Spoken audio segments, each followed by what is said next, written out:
Quando João Mendes empurrou a pesada porta de madeira do Luz Oculta, o bar que ele próprio possuía através de uma empresa fantasma no coração do bairro Alto em Lisboa, vestido como um turista comum com boné e barba postiça, sentiu um arrepio percorrer a espinha. O que ele ouviu nos primeiros minutos ali dentro, misturado ao som de fado moderno e risos, fez o sangue gelar nas veias como se o tejo tivesse congelado de repente. Era uma noite de sexta-feira típica em Lisboa, com o ar cheirando a vinho do Porto e azeite. João, aos 41 anos, era conhecido nos círculos empresariais como o homem que construíra um império de bares e restaurantes sem nunca aparecer nas fotos. Casado com Sofia há 15 anos, pai de 2 adolescentes, mantinha a fachada perfeita para a família conservadora do Alentejo e para os parceiros de negócios que ainda viam a homossexualidade como fraqueza. Mas por dentro, o vazio crescia todos os dias. O Luz Oculta era o seu segredo, um bar gay que ele financiara anonimamente porque ali, pelo menos no papel, podia imaginar uma vida diferente. Sentou-se num banco ao fundo do balcão, pedindo um gin tónico com voz baixa. O gerente, um homem chamado Rui de cerca de 35 anos, conversava animadamente com o barman. João fingia olhar o telefone, mas as orelhas estavam atentas. O dono é um mistério total, dizia Rui. Paga bem, mas aposto que é um daqueles gays enrustidos que vêm aqui às escondidas para sentir um pouco da vida que não têm coragem de viver. Ouvi dizer que tem mulher e filhos, e que o negócio é só fachada. Coitado, deve sofrer em silêncio enquanto nós aqui vivemos abertamente. As palavras acertaram João como um soco. Como é que Rui sabia tanto? Ou seria coincidência? O barman riu. Pois, se ele aparecesse aqui um dia, eu diria na cara dele que esconder-se não protege ninguém. Só cria mais dor para todos, inclusive é para a família que ele acha que está a salvar. João sentiu as mãos tremerem. Aquilo não era fofoca genérica. Havia detalhes que só alguém próximo poderia saber. Alguém o tinha reconhecido.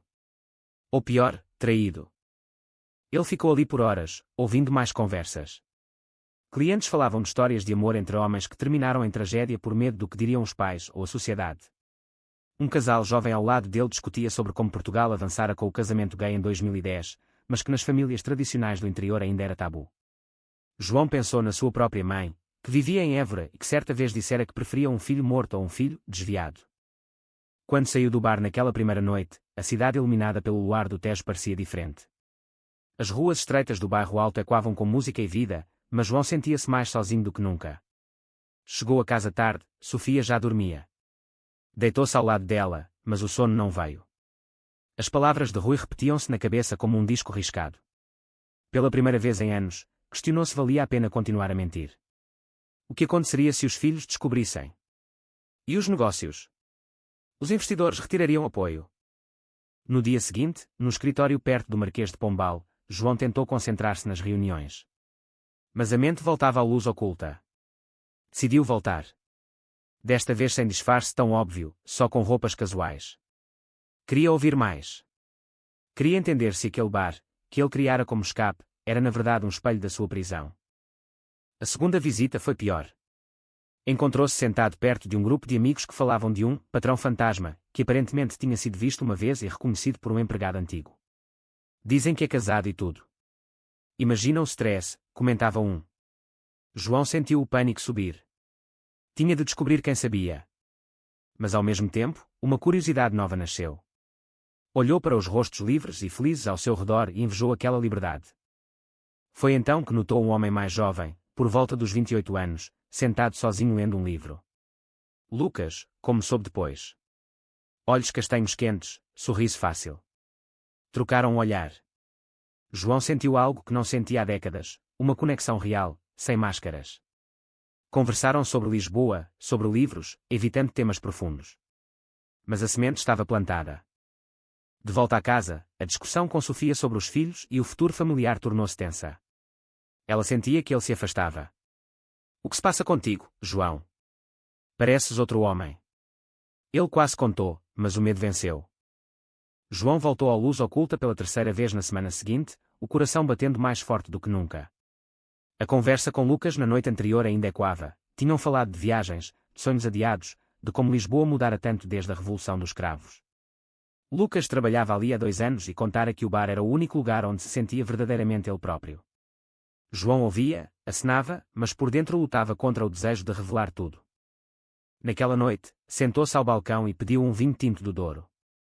Lucas serviu-o com um sorriso cúmplice. Já te vi por aqui antes. Turista ou habitante escondido? João riu nervoso. Mais habitante do que parece. Conversaram baixinho enquanto o bar enchia. Lucas falou da sua família em Coimbra, pais que aceitaram a sua orientação mas que ainda pediam discrição nas festas de Natal. João sentiu uma pontada de inveja misturada com culpa. Ele nunca tivera essa conversa com Sofia ou com os filhos. Rui, o gerente, passou por eles e lançou um olhar estranho. João percebeu que Rui o observava mais do que o normal. Talvez suspeitasse. Quando Lucas foi atender outros clientes, Rui aproximou-se. O chefe anda estranho ultimamente.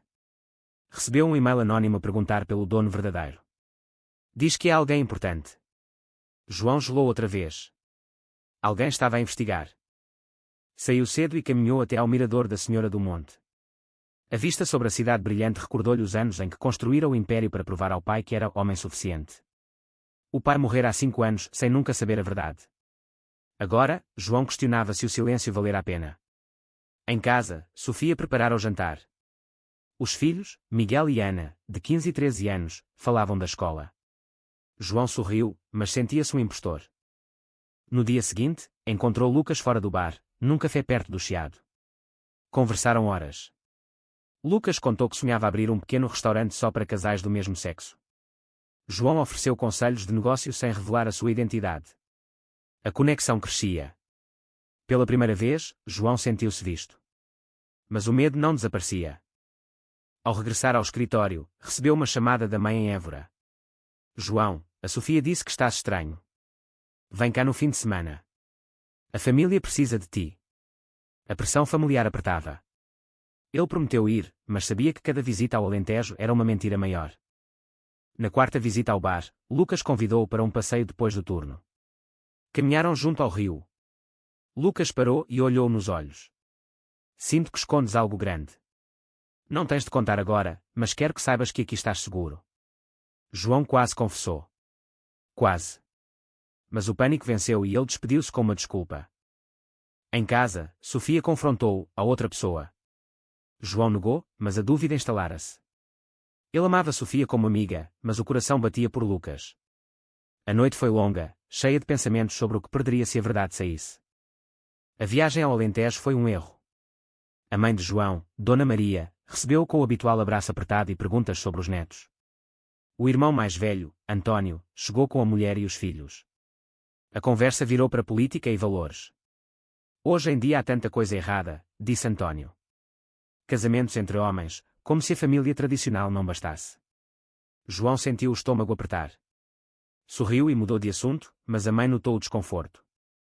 De volta a Lisboa, João foi direto ao Luz Oculta. Lucas esperava-o no balcão com um copo já servido. Pareces cansado. Contaram um ao outro mais pedaços das vidas. Lucas confessou que tivera um namorado que o deixara por medo do que a empresa diria. João, pela primeira vez, falou vagamente do seu casamento, de conveniência. Lucas não pressionou. Mas Rui observava. Numa noite, João ouviu Rui falar ao telefone no escritório dos fundos. Sim, acho que é ele. O João Mendes.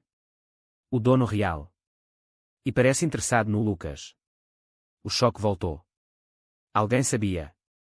João saiu rápido, mas o pânico instalou-se. Encontrou-se com Lucas no Parque Eduardo VII. Sentados num banco, João revelou parte da verdade, era casado, tinha filhos, e o bar era seu.